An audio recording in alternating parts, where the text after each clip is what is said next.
हर किसी को जीवन में कभी भी बुरे वक्त का सामना करना पड़ता है। ऐसी स्थिति में कोई जीतता है तो कोई हारता है। ऐसे समय में धैर्य ही हमें बाहर निकाल सकता है। दोस्तों, इस मंत्र को जीवन में उतार लीजिए कि संकट और असफलता की घड़ी में हमेशा धैर्य से ही काम लेना चाहिए। माना कि संकट के समय हार को सामने देखकर धैर्य रखना आसान नहीं है। अक्सर हमारे प्रयासों की विफलता हमें सफलता के मार्ग से भटका देती है। हम हार से नहीं हारते, बल्कि हार के भय से हार जाते हैं। नकारात्मक सोच से ही हमारी पराजय होती है। प्रयासों की कमी से ही सफलता हमसे निकल जाती है। जब कोई किसी बुरी स्थिति का सामना करते हैं तो हर कोई सोचता है कि कोई हमें समझाने के लिए हमारे साथ हो, लेकिन मूल रूप से उस समय कोई भी करीब नहीं होता है। अकेलापन हम पर हावी हो जाता है। ऐसे में हम इतने निराश हो जाते हैं कि हम फैसले भी सही नहीं ले पाते हैं। कभी कभी आत्महत्या जैसे गलत कदम भी उठा लेते हैं। ऐसी स्थिति उत्पन्न होने पर बेहतर तो यह है कि हमें धैर्य और शांति से उस परिस्थिति का सामना करना चाहिए।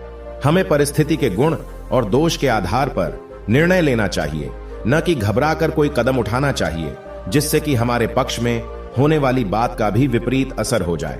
सबसे बड़ी बात, हमें किसी भी विपरीत स्थिति में धैर्य, सहनशीलता और शांति से निर्णय लेने की आदत डालनी चाहिए। अगर ऐसा हुआ तो हम अपने जीवन में अवश्य सफल होंगे। तो चलिए दोस्तों, इस तर्क को गहराई से समझने के लिए एक कहानी सुनाता हूं। इस कहानी से आपको अवश्य निराशाओं व विकट परिस्थिति में सामना करने में मददगार साबित होगी और सफलता के शिखर तक पहुंचने में मदद करेगी। एक समय की बात है, एक युवक जीवन में संघर्ष करते करते थक गया था।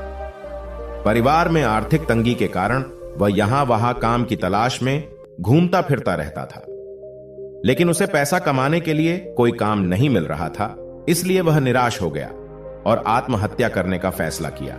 और वह एक दिन वीरान जंगल की ओर चल गया। वहां उनकी मुलाकात गौतम बुद्ध से हुई। गौतम बुद्ध ने उससे पूछा, तुम यहां अकेले क्या कर रहे हो? उस युवक ने गौतम बुद्ध को अपनी सारी समस्या बताई। तब गौतम बुद्ध ने कहा कि आपको कोई काम जरूर मिलेगा, इसलिए आप निराश ना हो। उस युवक ने कहा कि मैं पूरी तरह थक चुका हूं, अब मुझसे कुछ नहीं होगा।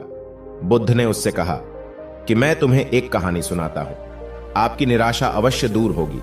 कहानी यह है कि एक छोटा लड़का था जिसने एक दिन बांस और नागफनी का पौधा लगाया। वह प्रतिदिन दोनों पौधों की देखभाल करता था। कुछ समय बाद नागफनी बड़ा हो गया, लेकिन बांस का पौधा वही रहा। लड़के ने हार नहीं मानी और वह उन दोनों की देखभाल करता रहा। ऐसे ही कुछ महीने बीत गए, लेकिन बांस का पौधा उतना बड़ा नहीं हुआ कि जितना लड़का सोच रहा था। लेकिन वह लड़का निराश हुए बिना उस पौधे की देखभाल करता रहा।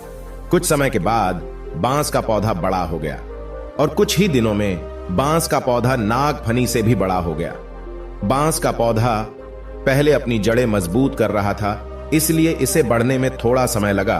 गौतम बुद्ध ने उस युवक से कहा कि जब भी हमारे जीवन में संघर्ष ज्यादा करना पड़े तो हमें निराश नहीं होना चाहिए और ऐसे में हमें अपनी जड़ें मजबूत करनी चाहिए।